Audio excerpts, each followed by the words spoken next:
Welcome to the Conditioning Code by New Code Talent, a 7-day series where we meet women leaders such as yourself and talk about what has shaped them and what they have changed along the course. Thank you for being here. Thank you, Kavisha. It's such a pleasure to be on board here. It's amazing. Thank you so much for having me here. Before we begin into the actual question answers of the series, what did you think when we reached out to you and we told you that it's for a video that's called the Conditioning Code? It was amazing because conditioning is something that I've always lived. I mean, that's how I started my journey, I believe. So when you reached out and you told me that conditioning is going to be the topic, well, I thought this is the right forum, and that's exactly why I thought I would definitely want to latch onto this and then be here. Well, we're lucky and good for us. The entire idea of meeting women and talking about conditioning was because since childhood we are given a sort of a code, how to think, how to react, how to be, and that our parents or outer circle or society does not realize that shapes up how we look and tackle things as an adult. Now that comes with its own pros and cons, and we'd love to know yours. That's why hence the questions. Absolutely. I'm so excited to share my experience here, Kavisha. Great. So first question. Looking back, where do you think you spent too much energy early in your career and now you realize that you refuse, that you will not spend that today? It was all about pleasing people, because I graduated in a different domain, genetic engineering, and then I decided to move into a management job. So that was the first moment when I doubted myself, and that kind of got over me because, I lived with that thought for quite some time, and then wanting to kind of fit in was important, is what I thought back then.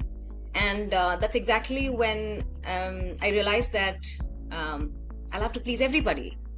I mean, it could be your managers, it could be your peers, or anybody there. You'll have to be the sweet little nice person who everybody would want to associate with you, or probably would want to work with you. So that's exactly how I started my journey in terms of going back and pleasing people and saying yes to anything and everything. I wouldn't go back and check on do I have the bandwidth, or do I want to do it, or is it making sense to me? Well, those questions were never important for me back those days, and that definitely took a toll. And if I may ask, when did you think that okay, this is slightly, I'm losing myself in the process in order to keep others happy? Well, I was never happy. I mean, the fact that it reached a point where everything was just an activity, and I realized that in the momentum, I never enjoyed anything that's coming my way, and that was quite a big deal because I had my family to take care of, I had my friend circle, and the work, of course. But then this was getting impacted because I'm even when I was supposed to be spending time with my family, these pointers, how do I work, how do I ensure that I make my manager happy, would kind of literally trickle into my mind.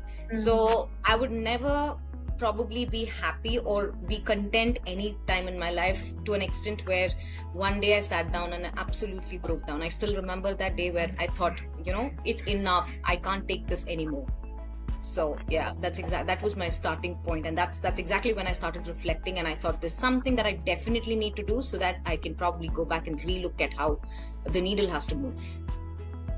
That's a very powerful note to reflect on as well, and I'm glad that happened to you early in your career. And that we do a lot of programs on how to say no, how to not people please, the art of saying no, and there's a very fine line between assertive communication and being slightly like drawing boundaries.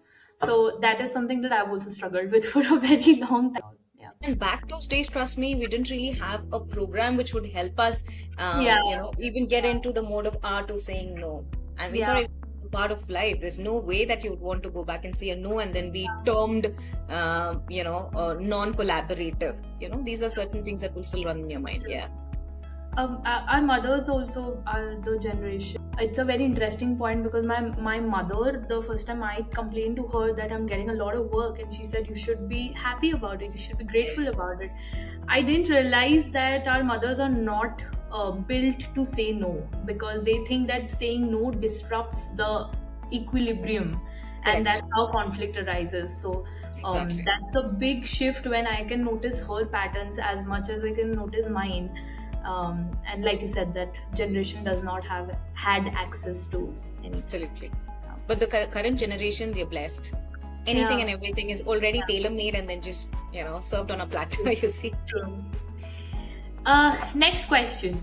When you walk into a room today, what is something you carry with you that your younger self did not? This question.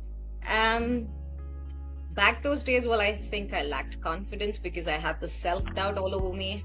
But right now, anytime, anywhere that I walk, it's the quiet confidence that I have. And then I don't really have to do too much to kind of get noticed, because my work says it all. My presence is good enough. And that quiet confidence in any mode of my life is something that absolutely segregates me, is what I believe.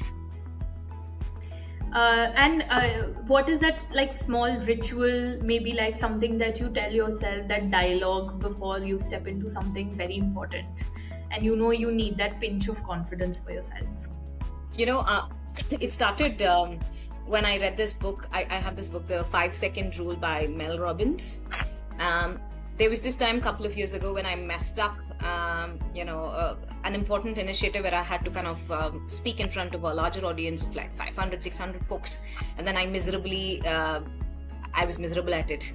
But then that's exactly when I picked this book up, and then it said, 5, 4, 3, 2, 1, and then you go. That's it. So I take that as my confidence booster anywhere, anything that I want to do, that's running in my mind, because I know for a fact the minute you say one, that's it, you're launched. It's like the rocket launched, and that's it. And the confidence just oozes out. I mean, that's exactly how it's worked for me. I don't know about this book. This sounds very interesting. It's an interesting one. It sounds like you're standing for bungee jumping and you don't think, you just count and you do it. Yeah. Next question. Have you ever had to choose between staying comfortable and staying true to yourself, and what did that moment teach you? I was always like that until sometime I realized that it's okay to speak out. It's okay to speak your mind. And that needed some time, and that doesn't just come, all of a sudden.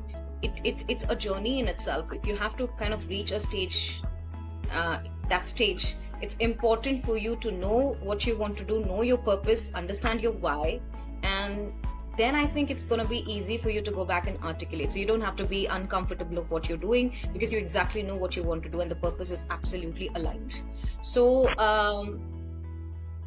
my perspective would be, maybe go back and understand the purpose, understand the why, break that down, and life becomes easy. Yeah, question the why. Yes. Question the why. That's a beautiful answer, and because the series is about women leaders, we had to have something around leadership. So my personal favorite out of all the questions is, what is a decision that you made that felt risky at that time but ended up redefining your leadership journey? Like I mentioned, I started the podcast by saying that I would say yes to everything. But then when I decided that it's okay for me to go back and pick up my own battle, that redefined everything. Because I wanted to pick up on certain aspects that would add value to me and my organization, of course, and keeping my purpose intact. When I started that, it shifted my lens totally. And then that gave me a different narrative to my life, narrative to my purpose, narrative. Lovely. On that note, we come to the end of our interview. Thank you, Sheena, for being such a sport. We loved having conversation with you and hoping to cross many more milestones together.